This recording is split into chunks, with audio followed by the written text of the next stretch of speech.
You gotta throw down a beat, though. I can't beatbox. Boom. That'll work. See, you're good. Just So start just your do own it. beat and then just start rapping to it, and then in the breaks, just beat yourself again. I don't want to beat myself. Give me a beat. Give me a beat. Throw down a beat. I'll rap for you. I can't throw a beat. Yeah, you can. Boom, boom, boom. Canadian rap coming out of your mouth.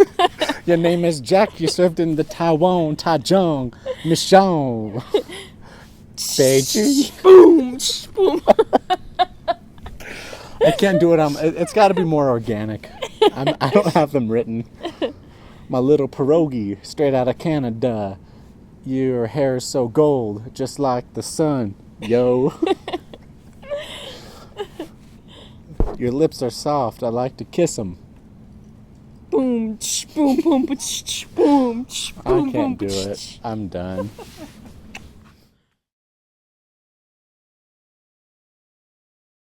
One day after class, one of my classmates asked if I wanted to go study in the library. So we went downstairs in the library, a place that I'd never been before. And as I'm sitting there, I look up and I see Jay Tyler. Okay. It's pretty good looking. Maybe this is a good place to study in the library. Seems like a solid place. You know, the third floor periodicals is a pretty sexy place. And I was just looking at her and like, wait, there's a really cute girl over there. And after about 3 weeks of looking back and forth and standing up to conveniently walk by and stretch and throw away trash in the waste receptacle next to her, I just decided to grow a pair and talk to her. And I would purposely sit in the chair that faced him. And I would joke around with my roommate or with my sister that I should probably ask this guy out. And that I was just joking, like I wouldn't actually do it. Until a couple weeks later when I decided, maybe I should actually ask him out. So I finally worked up the courage and I decided that I was going to ask him out that Thursday. And as I was sitting there, he just came and sat down beside me. He had this magazine and he was just flipping through this magazine and he ripped out one of the subscription things and handed it to me and was like, "This is for you." All I remember is that I said a lot of things and she was laughing, and it was the quiet zone in the library, so I felt kind of bad to disrupt other people's studies, but at the same time I didn't really care because I was talking to her. While we were sitting there, he takes that subscription paper that he had handed me. So he's like, I've decided I'm going to give you my number. I don't want to be weird or anything, so I'll give you my number. If you're interested, give me a call. And I kind of just gave him this look. And then he's like, or we could just be friends on Facebook first. And I just kind of wanted to make him squirm a little bit. So I was like, well, if I'm not interested, that's going to be really awkward because I'm going to have to find a new place to study in the library. And I really like this spot, so. And then she texted me, and then we were texting, and then I asked her out.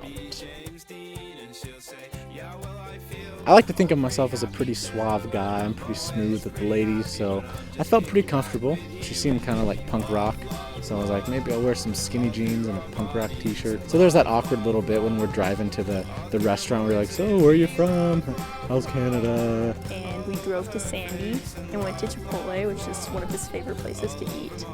And I got the cheese quesadilla because it was the cheapest thing and I was really nervous. So after Chipotle, he took me to this park and we just went and sat on the swings for a long time and just talked.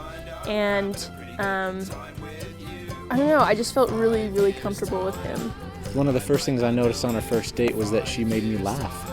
She was one of the only females that actually had a sense of humor similar to mine, that I actually genuinely thought that what she said was funny. And so we're sitting on the swings and suddenly we're just telling each other all these really personal, important things. For some reason, I just felt like I could tell Jay Tyler things that I don't usually tell people right away, and it was really special. So Jay Tyler and I have really epic stories, and one of our most epic is definitely our first kiss. Yeah, I just wanted to make sure it was the right time, right place. So we went on this date, and the whole time I was thinking, I'm totally gonna kiss her tonight. This is the night. This is the night. He took me up into the canyon and he brought a blanket and we just laid out and looked at the stars. It was super romantic.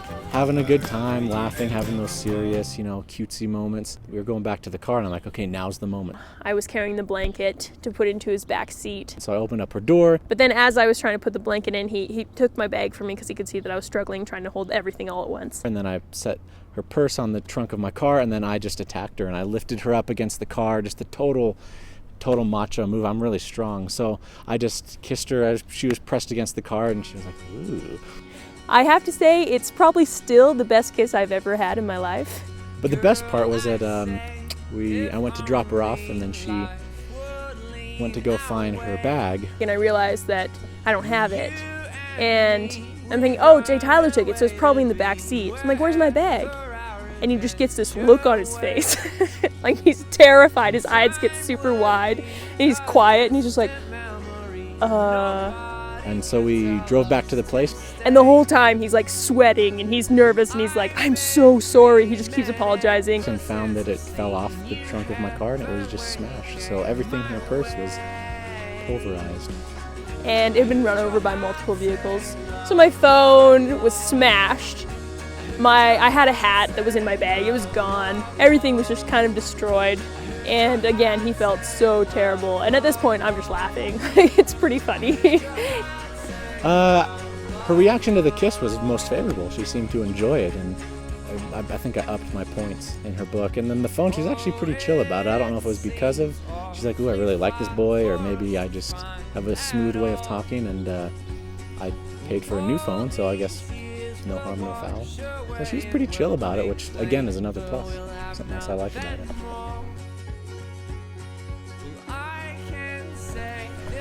Well, our engagement, not as epic as the rest of our story. No, it was epic. I rephrase, it was as epic as the rest of our story. So I decided to propose on Valentine's Day. I Skyped her dad the night before to get his blessing. We were just talking about my plans and just trying to get some good ideas, and they said that she was expecting it on Valentine's Day, so they said do it tonight. So I said, oh, okay. So I decided to just make something up. I'm pretty good at BS. So he met me after work, and we were planning on going to the gym, but instead we went and ate pizza. I had the ring in my pocket the whole time, mind you. I had a big puffy snowboard jacket because it was cold, and I just had it. So I was always touching it to make sure it didn't fall out. Continue. So we're sitting there eating pizza, and I get a text from... I'm touching the ring. I'm just touching it. And I get a text from my friend whose girlfriend, surprisingly, was coming home for Valentine's Day. So he texted me asking for Jay Tyler and me to think of some ideas of what he could do for Valentine's Day. And so I asked Jay Tyler, and he says, oh, why don't you have them join us for Valentine's Day? Because I'm charitable. I thought, hey, he needs some ideas. They can just join, so we do a group thing. So then she was crestfallen. Her face just showed it. So I knew. But I had a trick up my sleeve, or in my pocket. And so we went on a walk to a little place called the Pirate Ship. So we went on, and I just held her close and told her all the things I loved about her. And then I asked her if she loved me, and she said, yes, of course. And then I slyly got down on one knee and fished the ring out of my pocket and said, then will you marry me?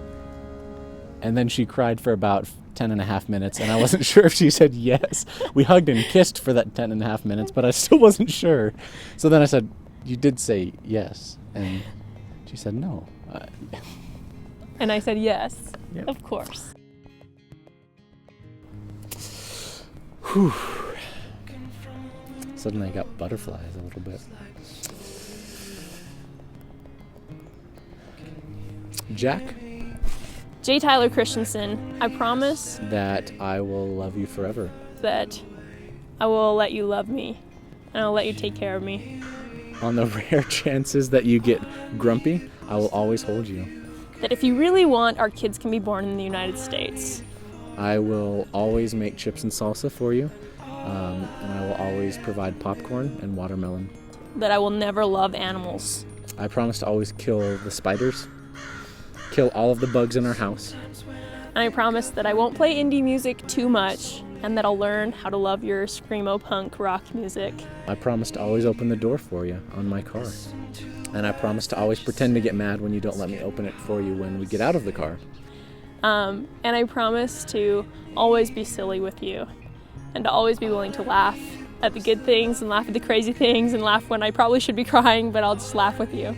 I promise to be a good husband. I promise to try to be a good dad so our kids will have a good male role model to look up to.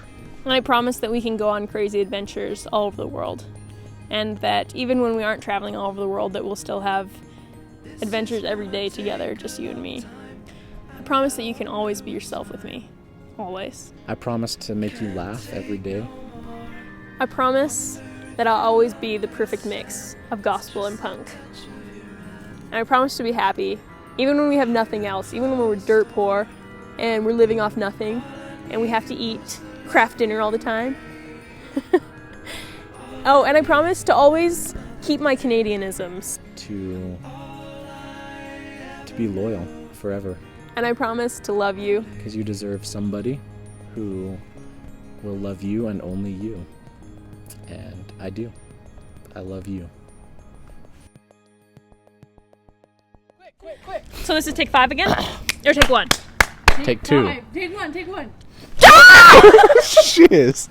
I hate butterflies! It went literally right by my ear. Jack and Jay tie. Take 1.